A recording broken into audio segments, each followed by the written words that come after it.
আমাদের সমাজে আমরা দেখি যার যতটুকু পাওয়ার আছে সে সেখানে তার পাওয়ারটা খাটায়, পাওয়ার খাটায় আসে অন্যায় করে, অবিচার করে, জুলুম করে। যে যতটুকু পারে, যাকে আল্লাহ যদ্দুর পাওয়ার দিয়েছে সে তদ্দুর জুলুম করে।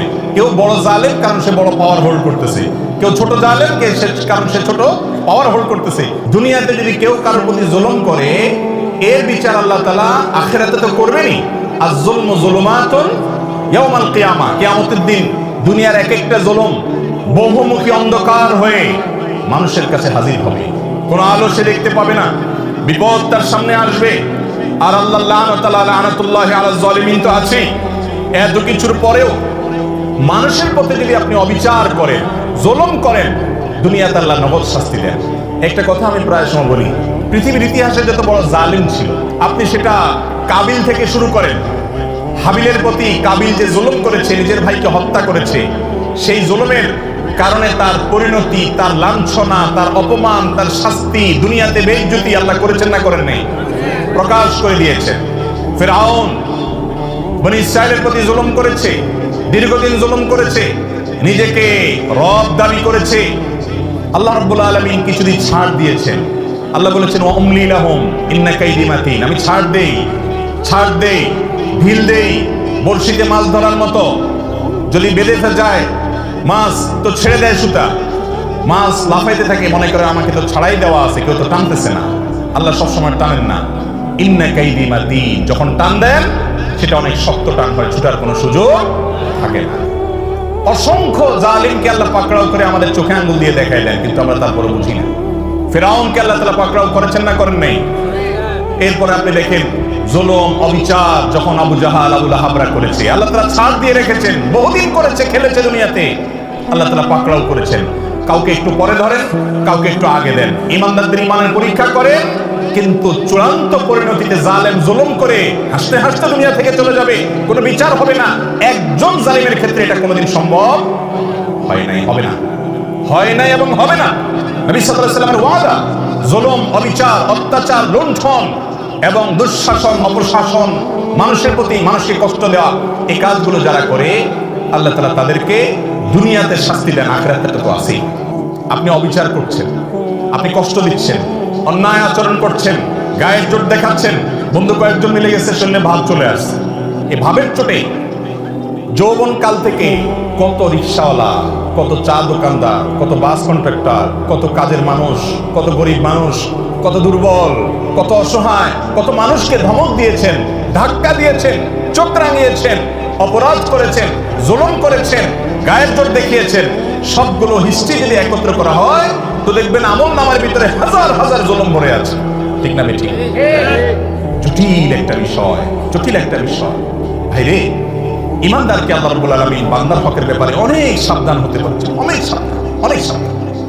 আপনি আল্লাহর 10টা হুকুমের নাফরমানি করেছেন, মাপ চেয়ে ক্ষমা পাবেন আশা করা যায়।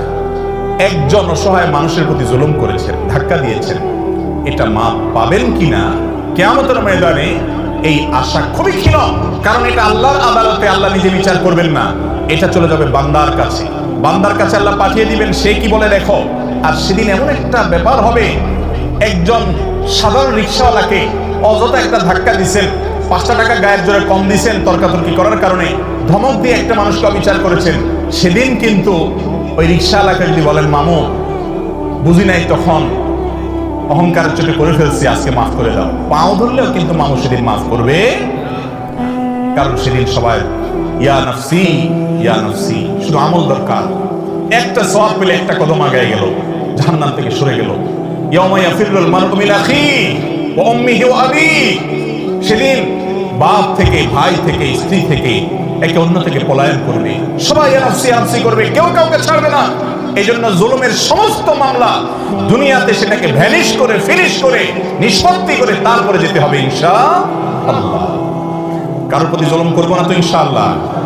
যদি কখনো হয়ে যায়, মাপ চাওয়া শিখতে হবে। ইমানদারের একটা বড় গুণ হলো মাপ চাওয়া, বারবার মাপ চাইতে হবে, রিপিটেডলি মাপ চাইতে হবে। রাস্তায় একজন লোকের সাথে বেয়াদবি করে ফেলেছেন, দোকানদার সাথে বেয়াদবি করেছেন, পরে আপনার ইমানের চেতনা জাগ্রত হয়েছে, কাজটা তো ভালো করি নাই, আমি তো মানুষটার প্রতি অবিচার করেছি। একা একা যান, যা মাপ চাই আসেন, বন্ধুদের সামনে যদি তার সাথে বেয়াদবি করেন, বন্ধুদের সামনে মাপ চাইবেন এবং নিজেকে ছোট করবেন, নিচের দিকে তাকিয়ে থাকবেন। একজন সাহাবী আরেক সাহাবীকে একটা কথা বলে ফেলেছেন, রাসূল আকরাম সাল্লাল্লাহু আলাইহি ওয়াসাল্লাম শুনে কষ্ট পেয়েছেন এবং শাসন করেছেন যে তুমি এই কথা কেন বললে, তার কষ্ট হয় এরকম কথা বুঝে উঠতে পারেন নাই, তিনি বলে ফেলেছেন। সাথে সাথে তার ভাইয়ের কাছে তিনি মাপ চেয়েছেন, এমন মাপ চাওয়া যে মাপ না দিয়ে উপায় নেই। এ হলো মুসলমান। তাহলে কারোর প্রতি জুলুম করবো না তো ইনশাআল্লাহ, এগুলোর জন্য তওবা করবো তো ইনশাআল্লাহ। মনে রাখবো, একটি আচরণ খারাপ হবে আল্লাহর কাছে পাকড়াও হবে। বারবার বলছি, ইমানদারের জন্য করণীয় কাজ, আপনি ইবাদত গুজার করলেন, জিকির আজকার, ওয়াজ শুনলেন, ওয়াজ করলেন, তেলাওয়াত করলেন, দান সদকা করলেন, এগুলো ভালো কাজ করেন, কিন্তু আপনার দ্বারা উল্টাপাল্টা কি হচ্ছে, অপরাধ কি হচ্ছে, এটা খেয়াল করেন। বহু নামাজি মানুষ আছে দেখবেন, নামাজ কালাম পড়ে, দায়টা সবই আছে, কিন্তু আইন ঠেলে দিকে। তাইলে এই লোকটা বুঝতেই আছে না যে দিনদারি কি, তার নামাজ কালাম তাকে জান্নাতে নিবে না, সে জানে না। সে জানে না বান্দার হক আল্লাহর হকের চাইতে অনেক ক্রিটিক্যাল, অনেক রিস্কি, এটার জন্য পার পাওয়া খুব কঠিন। এই আইন ঠেলার কারণে তার নামাজে তাকে জান্নাতে নিতে পারবে না, কুলাবে না। এই জন্য আল্লাহর হকের পাশাপাশি বান্দার হকের উপরে সচেতন হওয়া, কোনো মানুষকে জুলুম না করা। আবার বলছি, পৃথিবীর ইতিহাসের কোন জালেম তার বিচার পাওয়া ছাড়া দুনিয়া থেকে যায় না। আমরা অনেক সময় বুঝি না, এক একজনকে আল্লাহ এক এক ভাবে বিচার করেন। কারোর ভেতরে ত্রাসের সৃষ্টি করে দেন, ভেতরে ভেতরে জ্বলে পড়ে কয়লা হয়ে যায়, উপর দিয়ে বোঝার কোনো সুযোগ থাকে না। কিন্তু আল্লাহর আযাবের কথা নবীজি ওয়াদা করেছেন, এই ওয়াদা সত্য, মহাসত্য, ব্যতিক্রম হওয়ার কোনো সুযোগ নেই। জালেমের বিচার আল্লাহ করেন, করে থাকেন, কিয়ামত পর্যন্ত করবেন। এই জন্য জুলুম থেকে নিজেদেরকে বাঁচিয়ে রাখবো ইনশাআল্লাহ। কারোর হক নষ্ট করব